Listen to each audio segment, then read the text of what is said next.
Hey guys, Jay-Sensei again. This is going to be what if Luffy had the DNA of the strongest pirates.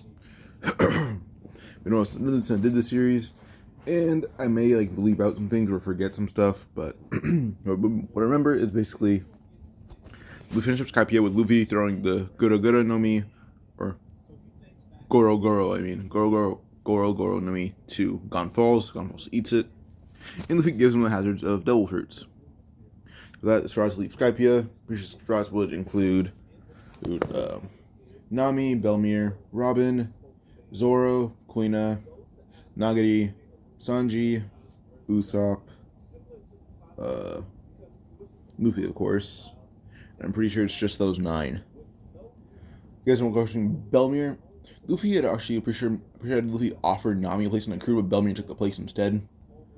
And then Kuina came with Luffy because when Kuina would die, basically Luffy was actually there. I was actually able to just talk to Kuina instead of her going down the stairs and shit. So yeah, and this one Kuina's also dating Zoro. So yeah, I'm pretty sure at this point Luffy is like 21, maybe 21, 23, one of those two. But I'm betting on 21. Now, Luffy and Struts head over to Water 7, and when they get there, they will actually kind of just turn in all the gold they got from Skypiea. In Gun Falls, at the new god, plus the stronger god, actually gave them half the gold. Half of all their gold. In less than, not like the whole city, but all the gold that they found that was just a stray, they gave them all that. The villagers were questioning this until Gon Falls had said, "We have a whole city made of gold. This is the least we can do for them." They also gave the straws the Maxim. So, yeah. It's kind of being towed behind. I forgot to say that. It's being towed behind, the Maxim is. So yeah, they get down to Water 7, the Maxim behind them, and the Maxim is around the same size as the ship.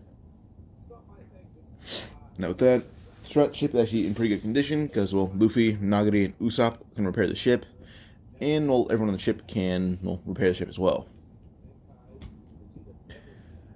Now, as we go over to the Frankie family, they had seen the ship sail over, trailing behind them is the Maxim, and they were pretty interested in it. But they also saw a shit ton of gold. Now the Strats actually turned all the gold, and when they turned it in, they have almost 100 billion berries worth of gold. You can translate that to dollars, euros, pesos. So basically, Luffy would get 100 billion berries, which would lead to basically $870 million, 770 euros, and 18 billion pesos. So yeah, now with this, Luffy and the Strats would kind of realize that they're kind of probably some of the richest people out right now, or around. And Luffy would realize got laws around, which with that, Luffy actually approaches Iceberg, who's there right now, and Iceberg questions what Luffy's doing there, as he doesn't know Luffy's a pirate. Now, Luffy begins talking to Iceberg, saying that he has an extra ship behind that he got from a certain place, and he asks if they can actually, Luffy also said that there's 3 shipwrights on the ship in total, counting him, and they're all pretty good, but they're better. Well, Galilaw's better, so he actually asked if they can help him to make the ship and combine the two, since the second ship is capable of at least going up in the air a decent amount. Iceberg's pretty impressed, and they look at the Maxim, and Iceberg actually wants to know where they got it, because this is not an ordinary ship that can fly. Luffy chuckles, saying, he points up to the sky, saying, "Believe it or not, there's a whole civilization up there." Iceberg froze, saying, I don't want to know. What the hell kind of pirates are you? Luffy says, "The ones who'll beat the crap out of you if you're in the way of our adventure." Iceberg says, "Okay, regular pirates, just strong. Got it." Now, Galileo begins helping them dismantle both ships, and then combine the two. Now, the ships being combined, plus actually getting options as this is a bigger ship for bigger housing, they all get their own rooms. Nami and Belmere share a room, Robin gets her own room, and Sanji is actually able to design his own kitchen. Zoro and Kuina design their training room. Well, everyone designs a training room. Nagari gets his own kind of just relaxing room. Usopp gets a workshop that's actually a proper workshop. Then they kind of have like a small ship's insanely huge, bigger than the Sunny. Like, if you've ever seen how big the new, the worst generation ships are, like Kid ship is towering over the Sunny. Luffy's ship is slightly bigger than Kid's ship at this point. Like, it is huge. So, not like insanely big. Like, oh yeah, I'm towering over Kid. No, it's like 10 feet taller than Kid's ship. Now, the way this set up the ship is they kind of set up like a small personal town. That's how big the inside of their ship is. So with that, Luffy gets his own captain's quarters, and happens to be inside the goat head of the Mary. Well, they also have a monkey head on there, I'm pretty sure. So Luffy's captain quarters actually had the monkey's head. Now Frankie has actually seen the wonderful ship they're making, and actually approached Iceberg in the middle of it, saying, "Come on, let me help make this. I want to, I need to. The ship is impressive. We're making it go to waste." With that, Frankie connected with Frankie family, and actually they've been helping build the ship. Luffy was wondering who Frankie is, and the ship is being built again, built back up bigger and bigger. Point where it's almost 30 times the size, not 30 times. Let's say it's a good 90 feet bigger than Kid's ship, height wise, and a few 100 feet, not 100 feet actually, no, like 50 feet longer, 90 feet taller than Kid's ship. Their ship is massive. So now, Shantanji's kitchen is actually one of the best kitchens out. Nami has a good navigation that Belmary helps her with. Robin and Nami kind of share like the same office because it can be used for Robin's architecture. It just teaches Nami how to at least read poneglyphs in different languages, so that does help Nami a lot with navigation as well. Then everyone designs their own training. Well, not their own training. They design a training room together, which will benefit them all. And then Luffy gets captain quarters inside the monkey's head. And yeah. Eventually after everyone gets their own rooms, Zoro and Kuina share one, Nami and Bellamy share one.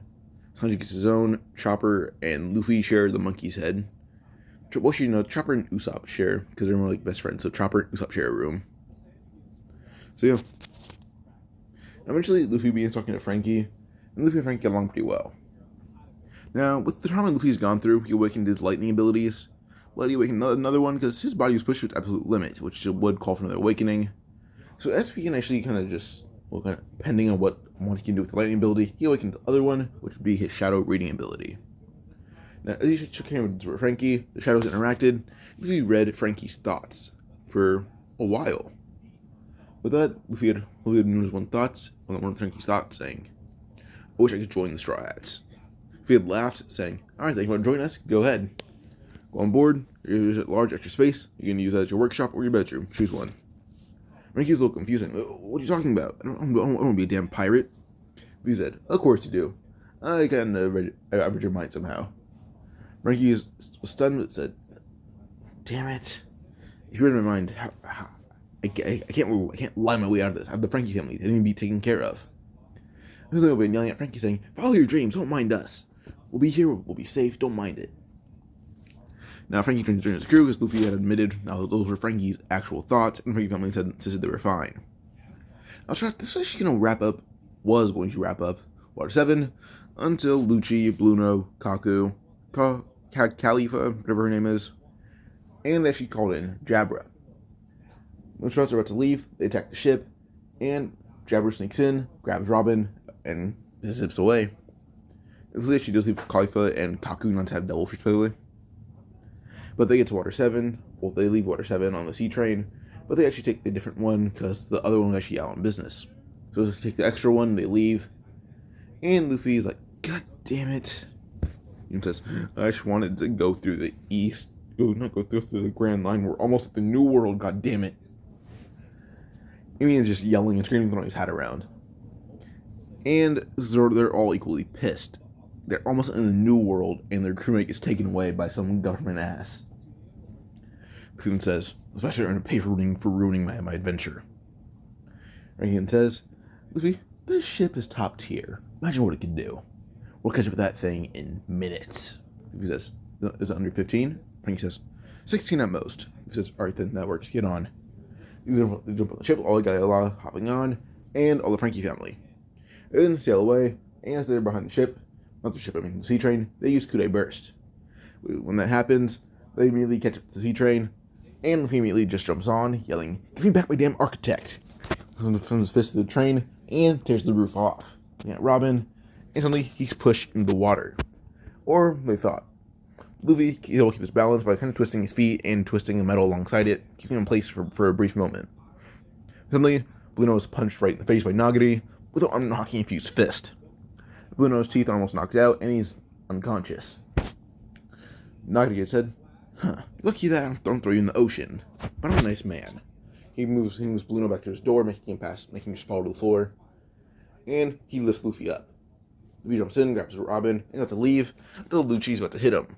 Luffy realizing that Lucci's gonna use finger pistol on him, Luffy legit just flicks Lucci's finger, or using his own, well, just a really fast flick with full power, and Lucci's finger immediately breaks. Lucci's shocked, and Luffy then says, "Don't bother, I'm a master of all Rokushiki. Doesn't matter." And finger pistols Lucci right in the chest, making him spit up blood and fall over. CP9 realized Luffy knew all the techniques, and if he's a master of it, he knows every single opening there is, no matter what you can do. Luffy is someone that they can't compete with.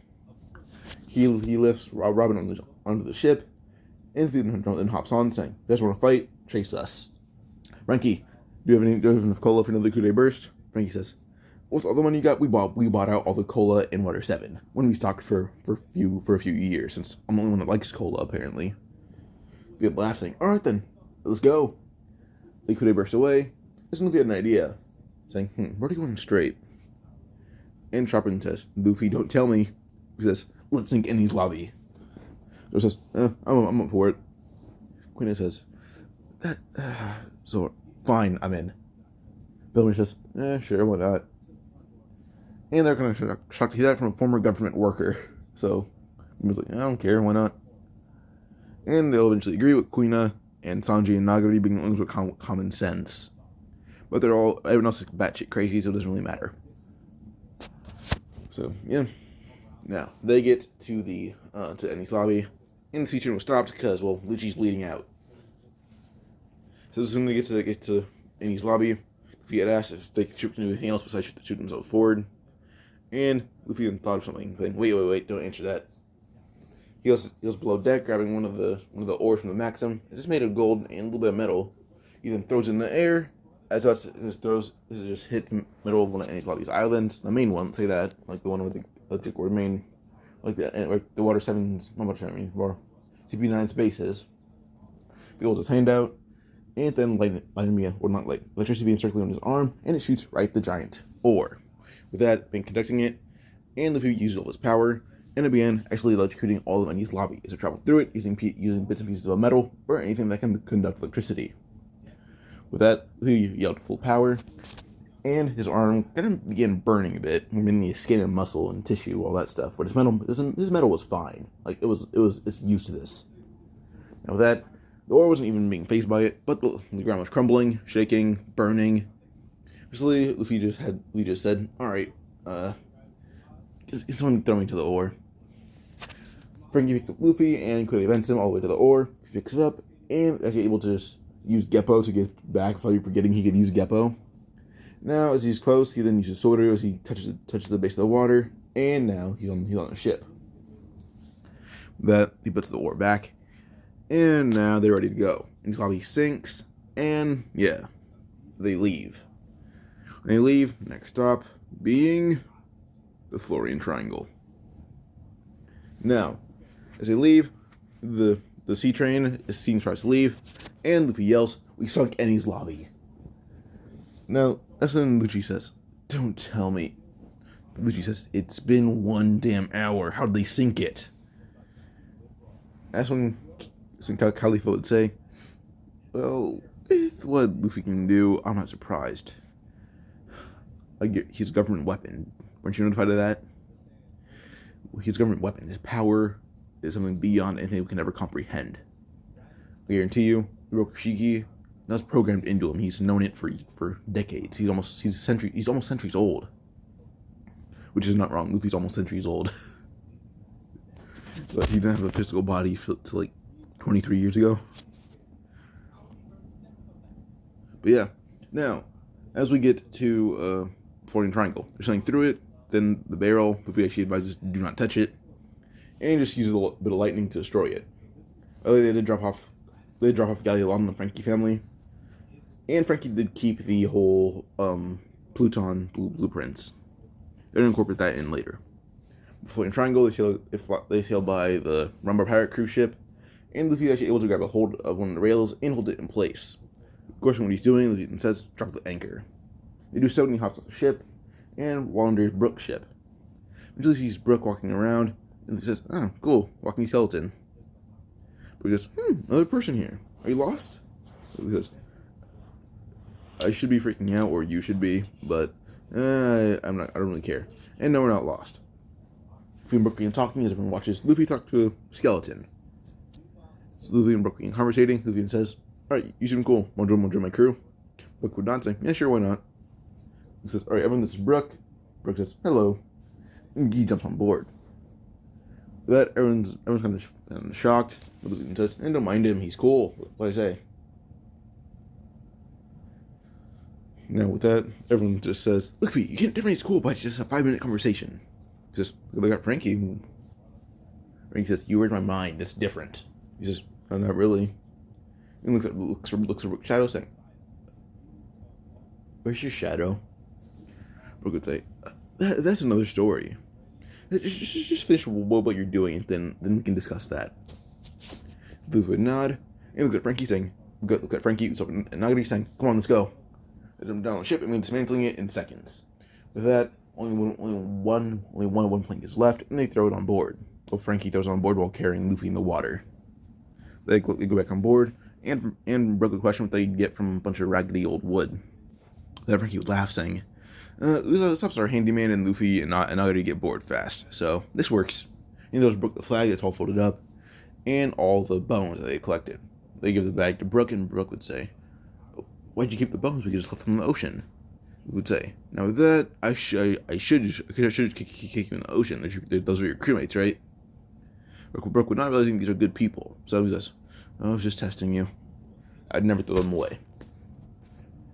Now, Brook is actually given a room with Nagari, because Nagari's an old man, and Brook is also an old man, so they talk, and they actually get along pretty well. So, yeah. And as they kept telling, they could bump into something, being one of the chains tying down the whole fiddler bark. Lee walks out, it's like, "What the hell was that?" As you see it, Lee says, "Oh." Everyone looks, seeing a giant chain and a giant island. Lee looks at Frankie, saying, "Dude, do you have missiles or something?" Frankie says, "We have a big cannonball." Lee nods, saying, "Alright, that works." Frankie then rolls it into the monkey's mouth, and he says, "What?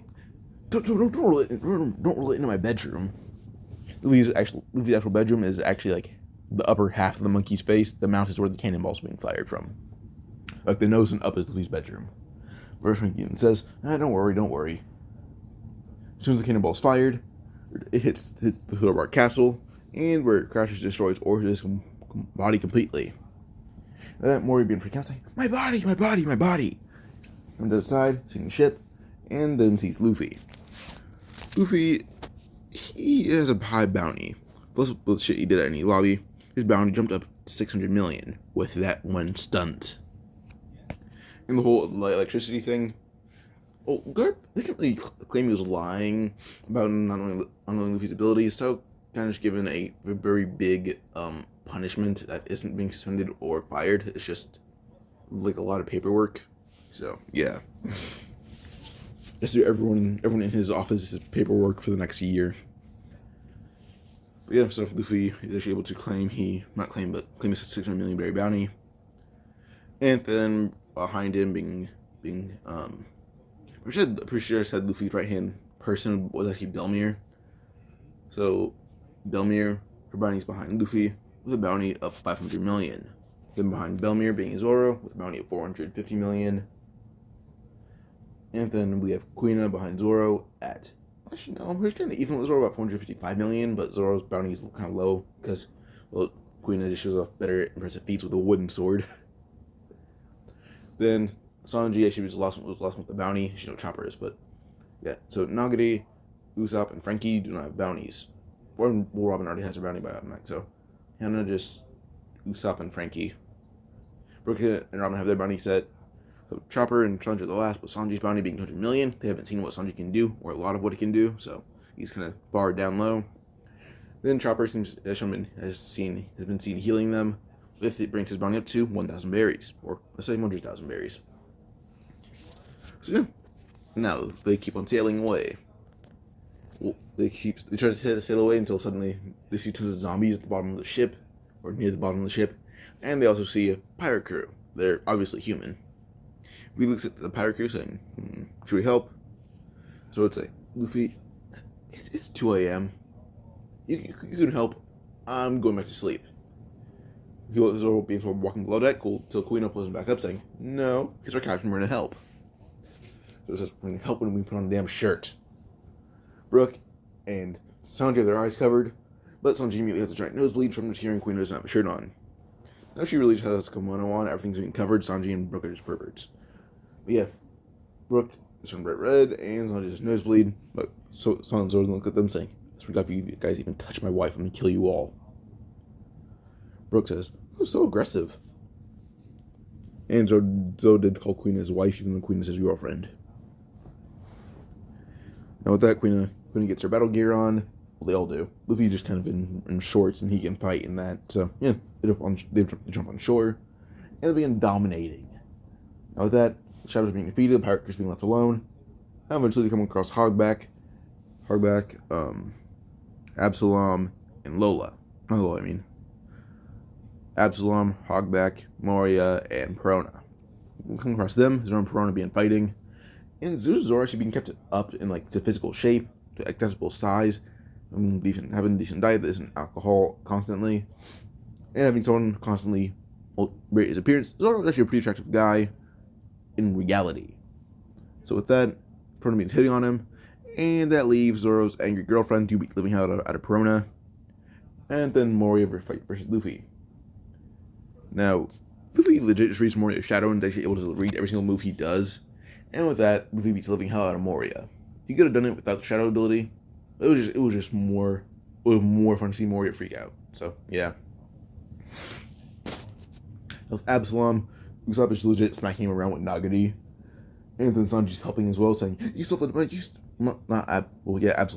Usopp, Sanji, and Nagari is slapping him around with Sanji being mad about his devil fruit being taken, or his dream devil fruit. Usopp just says that being tricky is his thing, and Absalom's not even good at it. So he says that Absalom's a shame. Well, then everyone else is ganging up on Hogback, and yeah, Hogback and his many zombies. Eventually they leave, or they're about to, when they're confronted by Kuma. Luffy would see Kuma, and Luffy and Kuma look at each other. Kuma would say, I'm not here for a fight, Luffy. Then what are you here for, Kuma? He doesn't ever recognize Kuma as a warlord, mainly. Kuma does say, Luffy, I'm here to reveal something to you. I'm pretty sure, as you know, or at least have a hint, you are a government weapon. So am I. And you have the same technology as me, but it seems that your technology is different. Originally, the government should be able to disable you anytime they want, but you mess with it somehow. Luffy said, little incident on a sky island. Not island, but he just says, little incident on an island. But now my bones are better than ever. And it's more, a lot of it is now just sea stone and gold. Little hints of metal. Quinn says, well, me and you were given two titles if you were a proper government weapon. I am CP -1. You're CP, not CP, but I'm PX -1, you're PX 0. Quinn says, what do you want me to do? Get that tattooed on me somewhere? Quinn says, here you go. He stops Luffy, shakes Luffy's hand, and Luffy now has a PX 0 tattoo on his hand, or mark. He kind of just fades away immediately. But Kuma says, anytime you need help, channel electricity through your body, like I've seen you do, the PX 0 mark will show up, and your technology will be more helpful. Luffy says, like Frankie, and Kuma says, God no, that is a cyborg. Well, you're a cyborg as well, but that is like a different form of cyborg. Your bones will get more durable, and your more piston-like punches will become more like cannonballs. Luffy said, they're more like cannonballs and pistons right now. And Kuma says, alright then, missile. Luffy says, that works then. Alright, bye Kuma. Kuma slaps Moria and everyone else away, saying, alright then, goodbye. And he leaves. Next stop.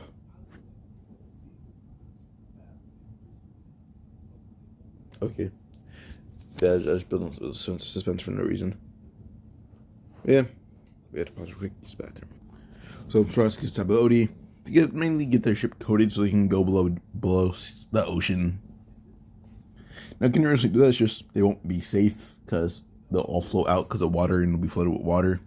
But the ship will not be crushed at all. It's a lot of it. A lot of it's reinforced with metal, like the place like a plank, and then they'll shove like metal through a plank of wood, and then there it is. It's just perfect like that. So it'll be a lot harder to crush their ship or have any animal bite it without biting in a chunk of steel. So yeah. Now they do meet Shocky. Rayleigh is not captured because, well, Celestial Dragons won't be here yet. Pretty sure it says Luffy's 21. That's 2 years before Celestial Dragons. So with that, Rayleigh's there. They get their ship coated. And this is when Robin will point out Rayleigh looks a little bit familiar. Nagari would laugh, saying, "Well, I'll be damned." And everyone's a little confused when Nagari says, "It's like the right-hand man of the Pirate King." Frozen Rayleigh says, "Do I know you?" Nagari would say, Before your whole crew separated, I was one of your last fights." He returns to bushy eyebrow, saying, "Oh, yeah, the bushy eyebrow guy that Roger beat." Nagari nods, saying, "It wasn't a good fight, but hey, it was a fight." And also, I awakened my Conqueror spirit in that fight. Rayleigh shocked, saying, "Wait, what? You're a Conqueror's user?" Wrigley and Nagari begin talking like they're old friends. And Luffy eventually joins the conversation, and they all begin talking. Usopp does not ask about where the One Piece is. Everyone forbids him from even mentioning the One Piece from Rayleigh. And then with Robin, no one minded her question. It was just she got a very vague answer because Bellamy and Nami wanted to know about it too, but they wanted to figure it out on their own. So Bellamy and Nami just stopped a lot of Robin's answer. But now, as their ship is coated, Luffy actually decides that they should actually leave soon. This is when Rayleigh would ask, "Do any of them know hockey?" Luffy says, "Nagari's only one that can use all 3 forms. I can use 2 forms, but the most common form of my crew is observation." Rayleigh would sigh, saying, "Follow me, boys." Well, yeah, I guess the girls too, because the only one that doesn't seem like a fighter would be her, as he points to Nami. They nod, and they head to Amazon Lily. They get there, they're met with air bows and arrows till they see Rayleigh on board, and then they let them through. They're introduced to Boa Hancock, and she immediately falls head over heels for Luffy, because he's a very ruggedly handsome guy. Zoro being well maintained and strong looking, she falls for him as well. Every male on the Tri crew, except for Nagari, seems pretty decently hot. Well, and Chopper, I guess. Yeah. Now, with that, Boa Hancock would ask who they are, and he says, well, there's 2 conquerors on the ship, not counting him, and plus they don't know hockey and they're heading to the New World. He likes to use some of their island for training, but then use Ruskaina after a few months. Boa Hancock agrees, and now the training for 2 years commences. Assuming Luffy's 21. Excuse me. So now the 2-year training is starting, and I'm gonna go after the 2 years. Now the 2 years ends. Luffy is 23. He can use all 3 forms of hockey, and is tapping into Ryuo currently. Then Zoro is actually able to access all 3 forms as well, and his body is insanely strong. And him and Kuina got married, even have a kid. Now Kuina and Zoro have a kid that is 1 years old. Zoro and Kuina kind of got fed up with training one day and kind of skipped it, and then they were bored, so they just hooked up. And they didn't have any birth control on Ruskaina, so boom. Then Belmir she taught Nami how to be a sharpshooter, and she gave Usopp some tips with guns. Usopp taught Belmir some tips with slingshots and stuff like that. Yeah. Now Luffy kind of hooked up with any woman on Ruskaina that didn't include Belmir, Robin, not Kuina. Shocky came by a few times, and she counted in that. Really didn't know. I don't think Shocky and Ray are dating. I think they're really close roommates, really. Yeah.